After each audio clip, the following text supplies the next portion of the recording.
To talk today about practical ways of starting companies and my experience with Hotmail 15 years ago and since then, most recently with Jackster. So the big idea 15 years ago, was for us to provide email for free. But it wasn't just the free part that made Hotmail as successful as it is today. My partner and I, Jack Smith and I, we were actually working, both of us were working at a company called Firepower Systems. And the company installed a firewall around our corporate intranet. And that made it very difficult for us to access our personal email accounts. And he had a personal email account at AOL, and I had one at Stanford. And so the simple idea was, for us was, we can access any web page in the world. Why can we not access our personal email accounts? That was the genesis of the idea behind Hotmail. So we said, we'll just make email available on the web, and that will solve our problem. And little did we realize that it didn't solve just the problem for the two of us, but today for almost 700 million people. And if you, calculate in the aggregate, Yahoo Mail and Gmail and Hotmail together, they solve a problem for 1.5 billion people. So at the core of every entrepreneurial venture, there should be an idea which really solves some fundamental problem. And if it solves a problem for a large enough market, then you have hit, what they say, jackpot in Silicon Valley. So I'll tell you the entrepreneurial story of how we got started and what are the kind of issues that we faced and how we overcame them. So after we got this great idea, I wrote a business plan for it, and I asked Jack, so what is it that you want to do? Do you want to go and raise money for this and do the marketing, or do you want to do the coding for this? So both of us were engineers. So he said, you know what, I have no idea how to raise money. I will just develop the software. You go and raise all the money. So I said, all right. So I bought a nice suit, made my car and a mobile office, bought a cell phone, which was very expensive in those days, and started calling around venture capitalists. So I called around literally anyone and everyone who had any amount of money, who said that they would want to invest in ideas. We went through about 19 venture capitalists. They all turned us down for different reasons. First of all, they said, we were trying to provide something for free, but I already have email with an AOL account or a Netlink account or my internet service provider account. They didn't get the idea. The idea really was not the free portion of email, but that it was ubiquitous. You could access your email from anywhere in the world just through a web browser. In those days, you had to configure software to access your email that was configured to a particular desktop, whereas in our case, it was truly open and global.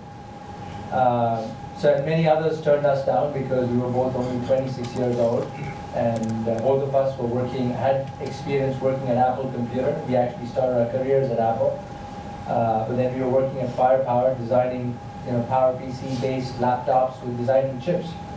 But really, these days, designing chips is like writing software. The two are not really different. Writing software or designing chips is one and the same thing. And so, many of them turned us down, and then the 19th one, Draper Fisher Jurgensen, said, we kind of like your idea. How much money do you really need to show us that this works?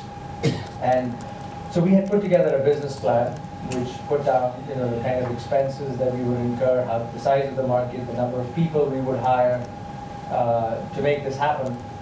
And the total was about 3.5 million or so. So I said, 3.5 million, these are the figures. So he said, no, time out. Tell us how much money do you need just to prove to us that it is even possible to make email available on the web. Because in those days, that was a risk. They didn't even think that it was possible to make your email appear as a web page. So then I did some calculation at the back of an envelope, and I said, I think we'll need about $500,000 just to prove to you, about 4 or 5 developers, 6 months of development time, In those days, salaries of a developer in the US were about $60,000 a year. So I did some calculation, you need some office space. They said, we'll give you $300,000. I said, okay, I'll take it. So we started with a very small sum of money, $300,000. And literally, not only did we prove to them that we could do this, but we launched the company and had 100,000 users before we went in for the next round of financing. So one of the things about entrepreneurship really is that you've got to be very frugal when you start. You cannot have all the resources at your disposal, but at the same time, you can build the software and cut on your costs. And that's the beauty of Silicon Valley. People take risks with you. For example, with this $300,000, we had 4 or 5 full-time employees, but we had 15 part-time employees. And all of them we were paying with stock options or with stock. And with the promise that when we got the next round of funding, we would bring them on full-time. And I think that is part of the culture of Silicon Valley. People take risks with you. I'll give you 2 other stories. One is that of our furniture provider. He did not take any profit from us. He provided furniture to our company at cost and took all the profits in stock. And sure enough, when the company was acquired by Microsoft, that individual made $200,000. Same thing with our PR firm, and same thing with a little kid whose father I worked with at Apple Computer. And he was in between school and college, and his father said, instead of him spending time with his friends for the next 6 months, why don't you teach him something at your company? We said, what, we'll teach him, we'll feed him. We don't have any money to pay him, but we'll give him stock. And 2 years later, when the company was sold, for his 6 months of work in between high school and college, that stock was worth $250,000. I mean, this happens in Silicon Valley all the time. And that's because of the risk-taking culture. People have benefited from taking risks with startups. And what Jaipat said is very true, that it's actually built on failure. Because for every 19 companies that fail, 1 makes it. But the one that makes it more than provides for the 19 failures. I mean, I remember I had put money in a fund called the Angel Investors. And he had put money, this gentleman had put money in 150 companies. And during the dot-com failure of 1999 and 2000, 149 of them completely failed. But the one company that he'd put a small sum of money, only $50,000, it was Google. And sure enough, the fund, he returned 3 times the total investment, the total size of the fund because of one company. And that's the beauty of the Valley. People keep trying new ideas. They're not afraid to fail, and failure is part of Silicon Valley. So that was the idea, 15 years ago. And the genesis was obviously Hotmail. The reason it was called Hotmail was HTML email, and hence Hotmail. And the big idea today, we've fast forwarded, is actually very similar to the entire Hotmail idea. It came to me about over a year ago. We are seeing that there is a proliferation of cellular phones in the world.